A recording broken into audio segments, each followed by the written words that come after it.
Alhamdulillahirabbil alamin wassalatu wassalamu ala sayyidina maulana Muhammadin wa ala alihi wa sahbihi ajma'in.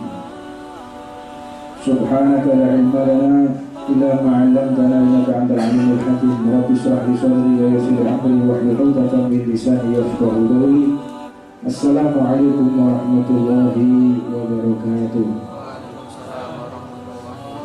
Alhamdulillah, puja dan puji syukur kita haturkan kepada Allah Subhanahu wa Ta'ala atas nikmatnya ibadah zikir yang kita lakukan. Kesemua ini merupakan rahmat dari Allah Subhanahu wa Ta'ala. Mudah-mudahan Allah Subhanahu wa Ta'ala senantiasa membimbing kita di jalan yang diridhai oleh Allah Subhanahu wa Ta'ala, sebagaimana Allah Subhanahu wa Ta'ala membimbing orang-orang soleh yang telah mendahului kita, sehingga nanti di akhirat kita berkumpul bersama keluarga kita dan anak cucu kita bersama orang-orang yang diridhai oleh Allah Subhanahu wa Ta'ala.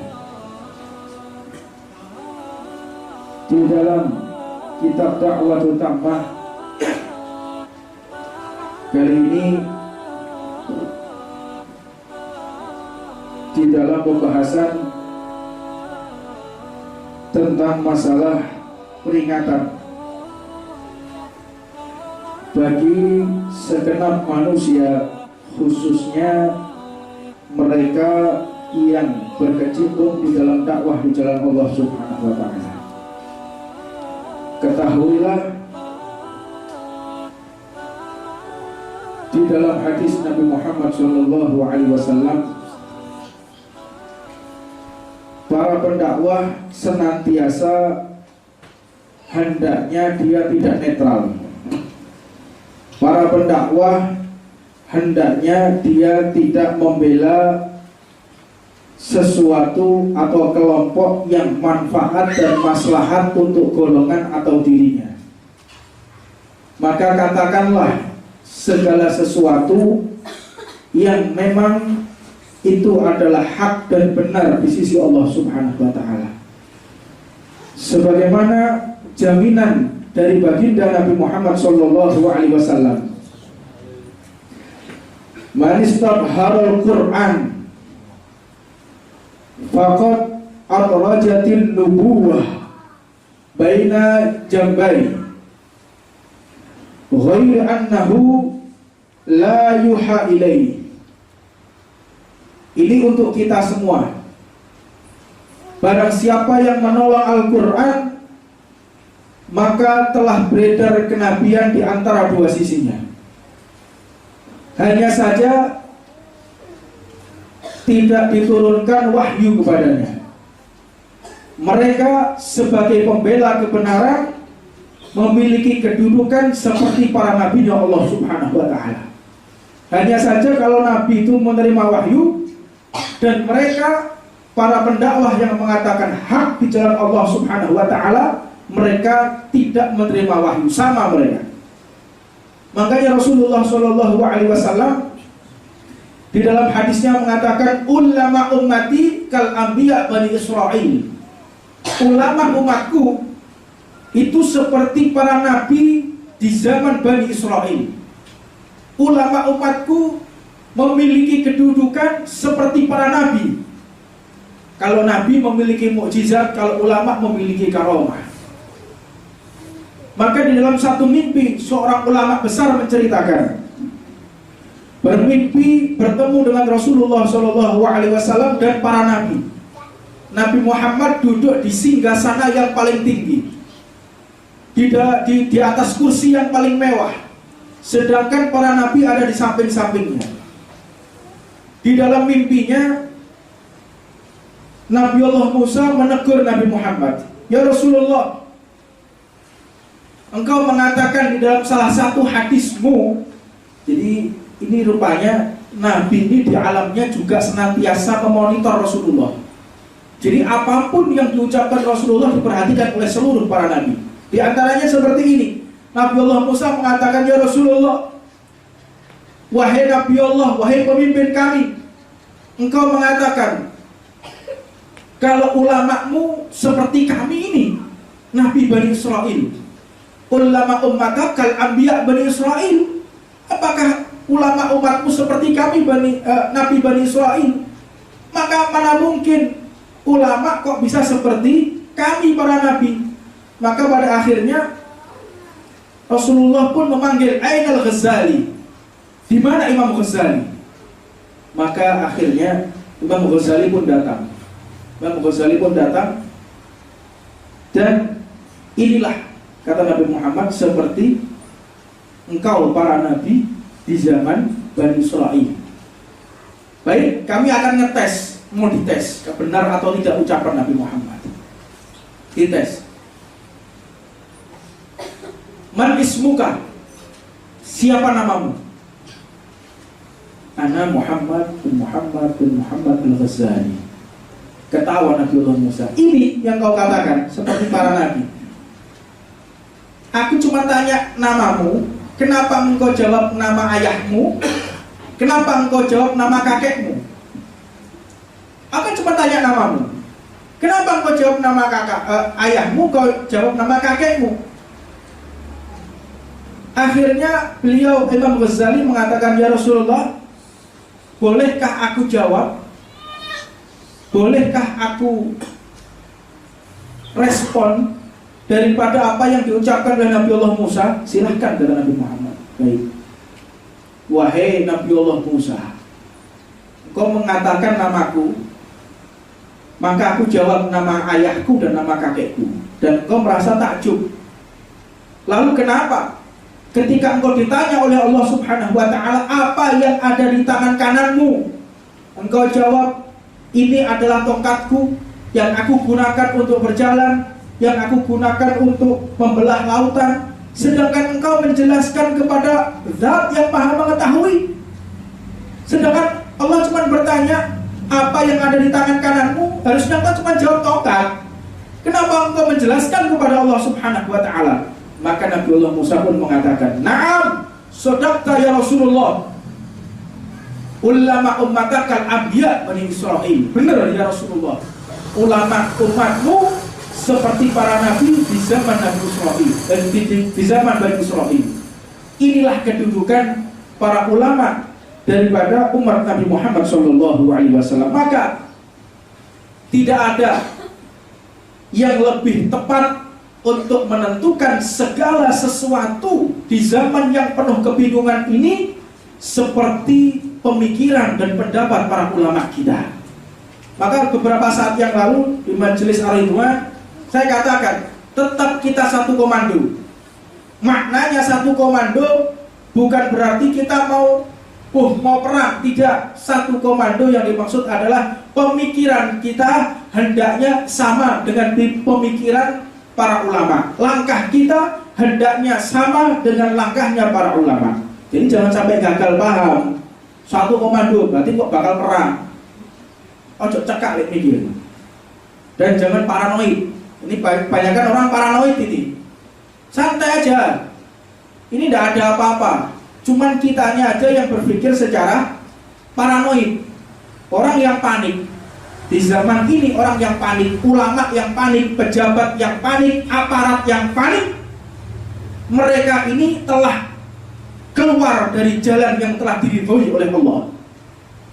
Kalau mereka para ulama yang panik, tengarai, tandai, dia pasti melakukan sesuatu yang telah ditentukan oleh Allah Subhanahu wa ta'ala, melanggar sesuatu yang telah ditentukan oleh Allah. Aparat yang panik, tandai, mereka adalah orang yang telah mengkhianati kita. Pejabat yang panik, tandai, mereka yang telah berkhianat kepada rakyatnya. Kalau mereka tidak panik, berarti mereka baik-baik saja. Kalau mereka panik, kita penuh tanda tanya. Kalau memang hak benar di jalan Allah itu, apa kita panik? Apa yang kita takuti? Apa yang kita pikirkan ke depan? Tidak ada. Baik-baik saja. Karena kesemua ini tentunya kembali kepada diri kita. Kalau ada orang bingung, takut, pasti kau melakukan sesuatu yang telah dilarang oleh Allah, maupun kau telah keluar dari jalan konstitusi yang ada di negara kita. Kalau baik-baik saja di rel konstitusi, di jalan Al-Quran dan hadis, santai-santai aja. Apa yang harus kita lakukan? Apa yang harus kita panikkan? Tidak ada. Adapun kita mau dibunuh, adapun kita mau di apa, tidak ada masalah. Kita di rumah ya mati, di jalan ya resiko mati, di tempat tidur ya resiko mati, kerja resiko mati, diam resiko mati, semua itu resiko mati. Tidak ada orang yang di rumah resiko tidak mati, tidak ada. Semua orang resiko mati. Karena mati itu hukumnya wajib. Semua yang bernafas itu pasti akan mati. Sojo wedi. Jadi bayangkan masyarakat ini paranoid, panik, ini ada apa ya, ada apa, sojo wedi. Selama kita tetap di jalan yang diridhai oleh Allah, tidak ada yang harus kita takutkan. Maka makna menolong daripada Al-Quran yang disebutkan dalam hadis tadi, yaitu adalah menghafal di luar kepala. Menghafal Al-Quran di luar kepala ini termasuk orang-orang yang menolong daripada Al-Quran, wahyu yang agung dari Allah yang maha agung, yang mana Al-Quran ini diturunkan melalui malaikat Jibril dan diterima oleh baginda Nabi Muhammad SAW. Di dalamnya Allah Subhanahu wa Ta'ala telah merangkum pengetahuan yang terdahulu dan yang akan datang. Al-Quran itu adalah seperti database-nya komputer masa lalu maupun yang akan datang. Jadi kalau kita mempelajari Al-Quran, maka kita akan ketahui masa lalu dan masa yang akan datang. Besok itu mau ada apa ya? Besok itu mau terjadi apa ya? Itu kita bisa ketahui di dalam Al-Quran. Maka kalau kita mempelajari yang sekarang ini lagi heboh, surat Al-Maidah ayat 50, 51, 52, 53 dan 54. Nah, makanya ini bentar lagi Al-Maidah 54 kayaknya. Tapi kita tetap di jalan apa yang telah dinyatakan oleh guru besar kita di dalam kitabnya nanti yang akan kita bahas minggu yang akan datang. Rasulullah SAW pun bersabda, fihi naba'un min qablikum wa naba'un min ba'dikum wa hukma bainakum man qala bihi sadaq wa man hakama bihi adl wa man tamassal huda min ghairi adallahu Allah. Maka dikatakan fihi naba'un min qablikum. Di dalam Al-Quran terdapat berita tentang umat sebelum kalian dan setelah kalian. Akan datang umat, diceritakan umat sebelum kalian dan setelah kalian, serta merupakan hukum di antara kalian. Bagaimana hukum para nabi yang dulu dan bagaimana hukum nabi yang sekarang. Barang siapa yang berkata dengannya, dia benar. Jadi kalau ada orang keluar ijtihadnya keluar dari Al-Quran, maka boleh dikatakan dia orang yang bukan yang benar. Yang menghukum dengannya, dia adil. Barang siapa menggunakan Al-Quran sebagai hukum, sebagai pegangan, sebagai aturan, maka dia orang yang benar. Dan yang mencari petunjuk selainnya, dia akan disesatkan oleh Allah Subhanahu wa Ta'ala. Makanya di negara kita ini, hukum tidak akan bisa menyelesaikan masalah. Hukum di negara kita ini nggak bisa, Pak. Makanya hukum paling aneh di dunia negara kita, hukum kok minimal, hukum kok maksimal 20 tahun penjara, maksimal 15 tahun penjara. Hukum harusnya minimal dihukum sama ini. Jadi tidak bisa dinego, dinaikkan, bisa diturunkan, tidak bisa. Ini enggak, hukum bisa diturunkan tapi nggak bisa dinaikkan, aneh. Nah, jadi kalau kita melihat kemaksiatan ada di mana-mana, prostitusi ada di mana-mana, pelecehan wanita dan anak-anak ada di mana-mana, begal, ada juga perampokan, ada juga pembunuhan, semakin merajalela. Apa sebab? Karena mereka berijtihad dan menggunakan hukum selain Al-Quran. Allah Subhanahu wa Ta'ala ini benar-benar mengetahui psikologis manusia, yang mana manusia ini ciptaan Allah Subhanahu wa Ta'ala. Jika manusia yang diciptakan oleh Allah mengambil hukum selain Allah, maka seperti ini jadinya. Ibarat kalau kita beli motor atau beli barang elektronik itu ada aturan pakai, ada petunjuk pemakaian. Yang menciptakan menulis petunjuk pemakaian, aturan pakai. Kalau kita sesuai petunjuk pemakaian atau aturan pakainya, senantiasa barang tersebut akan awet. Misal motor itu petunjuknya setiap 5.000 km ganti oli. Olinya sekian, keencerannya sekian, menggunakan oli merek ini ditentukan. Jika kita keluar daripada si pencipta motor tersebut, maka akan menjadi rusak. Wah, ini motor ini menggunakan oli. Ketoke sing enak nggih bimoli ya. Nggih bimoli ketoke warnane kuning, luwih apik. Biasanya warnanya rada biru butak enak nggih bimoli ya. Piye lek ganti bimoli? Ini dia keluar daripada aturan si pembuat. Bagaimana akhirnya rusak motor tersebut? 5.000 meter. Gimana kalau kita gunakan 10.000 atau 20.000? Bisa. Alasannya uang kita semakin hemat uang kita. Banyak cara, banyak alasan, banyak daripada inisiatif. Seperti ini. Dia keluar dari aturan yang telah menciptakan, maka akhirnya rusak barang tersebut. Pegang HP, aturannya pegang HP itu jangan sampai dicas dalam keadaan on, dalam keadaan hidup dicas, nanti bisa rusak. Takut Hamzah ngerti elektronik ini. Lek dicas kok diodanya rusak, nanti dicas sama keadaan hidup nanti baterainya bisa drop. Lalu bagaimana? Hendaknya kalau ngecas HP itu sama dalam keadaan mati, off. Kalau ini digunakan akan awet. Begitu juga manusia. Manusia ini kalau mau awet, mau tentram, mau senang, mau bahagia, jangan keluar dari aturan Allah. Kalau manusia menggunakan aturan selain aturan Allah, akan semakin hancur dunia ini. Makanya kalau kita melihat begal itu hukumnya, Pak.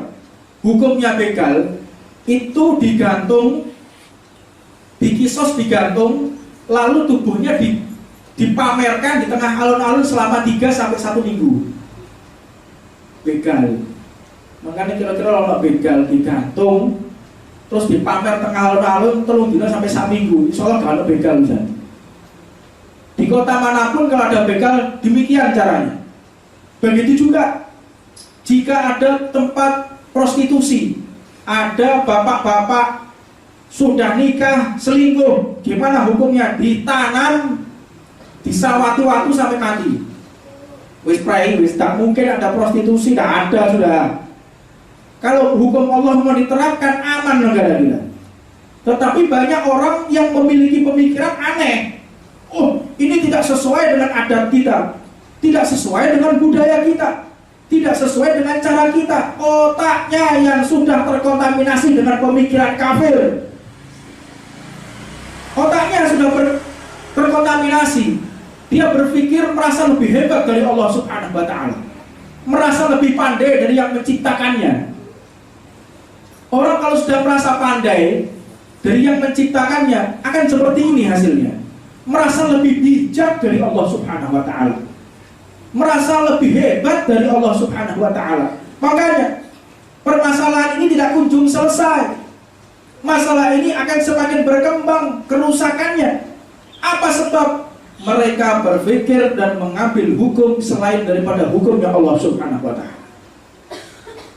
Jika kita benar-benar menggunakan hukumnya Allah, maka selesailah masalah kita. Entah sampai kapan kemaksiatan di negara kita ini, dan entah sampai kapan manusia akan sadar kalau hukum yang terbaik adalah hukumnya Allah Subhanahu wa ta'ala. Tapi disayang, kadang yang membantah ini dari pihak umat yang beragama Islam. Agamanya Islam, sholat 5 waktu, tetapi tidak setuju dengan hukumnya Allah Subhanahu wa ta'ala. Ini benar-benar pemikiran yang sudah teracuni, pemikiran yang sudah benar-benar keluar dari manhaj Al-Quran. Makanya hendaknya Pancasila ini diambil dari inisiatif para ulama. Pancasila itu yang membuat adalah para ulama. Undang-undang dasar yang menyusun adalah para ulama, para cendekiawan Islam. Tentunya untuk mengembangkan pemikiran daripada Pancasila dan undang-undang dasar tentunya harus sesuai dengan fatwa ulama. Pancasila itu adalah rangkuman dari Al-Quran. Pancasila itu rangkuman dari Al-Quran.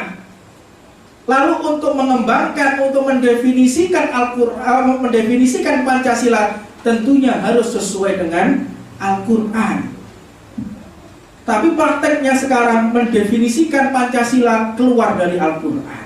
Makanya seperti ini, dibuat main-main, sesuai kepentingan golongan, sesuai kepentingan partai politik, sesuai kepentingan LSM, sesuai kepentingan organisasi tertentu, sesuai kepentingan substansi tertentu. Makanya dari ini, jika yang namanya peraturan keluar dari peraturan Allah Subhanahu wa Ta'ala akan semakin hancur.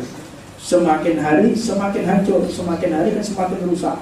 Maka tidak ada jalan yang lebih afdal, yang lebih baik daripada jalan yang telah ditentukan dan disyariatkan oleh Allah Subhanahu wa Ta'ala. Dan terakhir, saya mendapatkan banyak SMS tentang tanggal 11 besok hari Sabtu mau diadakan demo. Maka banyak orang yang tanya kepada kami, Habib, termasuk dari bapak-bapak dari kepolisian pun tanya, Habib ini berangkat atau tidak? Mas Besar Ridwan ini berangkat atau tidak? Bagaimana sikap kita di dalam menanggapi demonstrasi?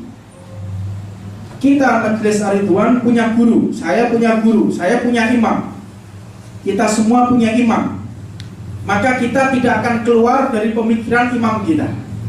Tidak akan keluar dari yang telah dijawab oleh guru besar kita Al-Habib Umar bin Muhammad bin Salim bin Hafidh. Beliau mengatakan seperti yang pernah dijelaskan,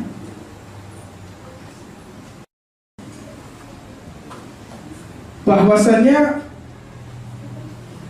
bagaimana tentang kita untuk khuruj aulam nahruj fi mudhaharah, kita ikut atau tidak di dalam demonstrasi.